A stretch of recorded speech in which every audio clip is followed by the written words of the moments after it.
আল্লাহ বলেন এটা আমার হুকুম। এখন কথা হলো একটা, মাঝে মাঝে আবার কিছু কিছু মানুষের জন্য ওই আগুন শীতল হয়ে যায়। সুবহানাল্লাহ বলবেন না? মানে এতক্ষণ তো ভয়ের কথা বলি, একটু আশার কথা কিছু বলি নাকি? ভয় টয় নিয়ে বাড়ি গেলে হয়তো আবার আগামী শুক্রবার নাও আসতে পারেন যে গেলে আগুনের কথা কয়। রাগ করলে একটু আশার কথা বলি, বলবো? আগুন কার হুকুম পালন করে? জোরে বলেন।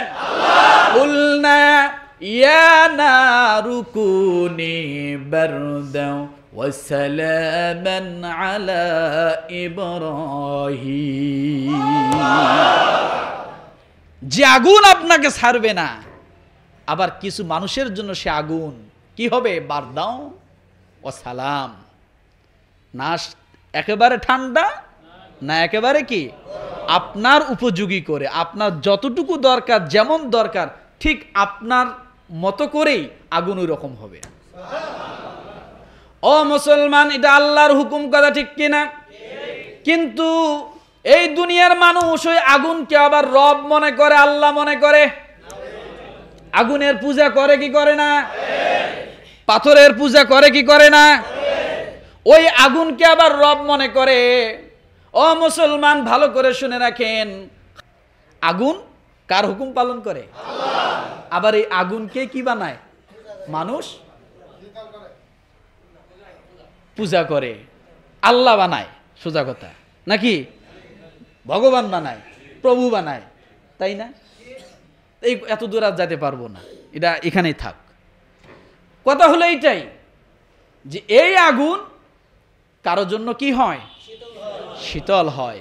কুলনা ইয়া নারু কুনি বারদাও ওয়া সালামান আলা ইব্রাহিম।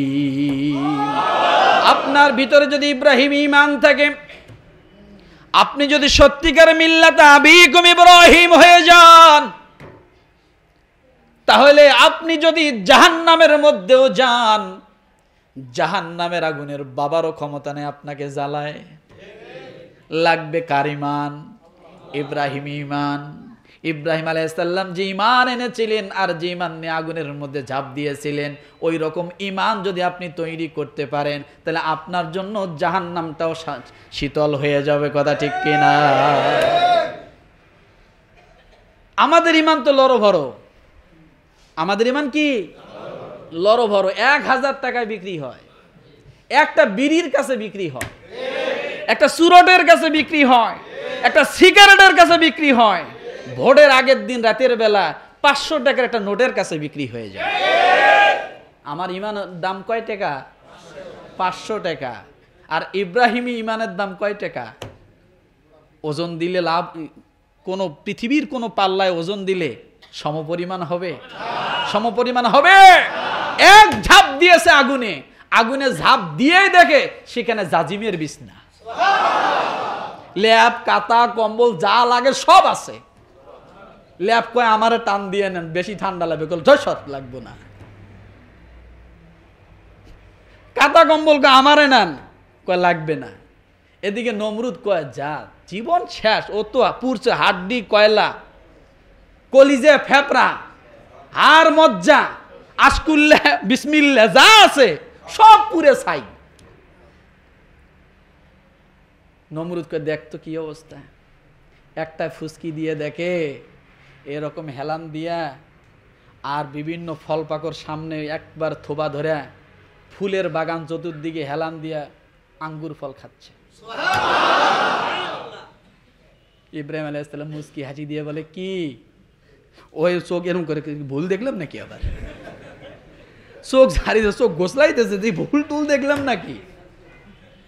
আবার তাকায় দেখে, দেখে একই অবস্থায়। এবার পাওয়ারই জোশ মানছে, আইনে দেখে কই একই অবস্থা। যতই দেখে নতুন নতুন কিছু দেখতেছে। নমরুদ রে যা কয় কাম হবে না বলে কেউ, দিদি একেবারে জান্নাতের বাগানে বয়ে রয়েছে। কে করে এগুলা? কে করে?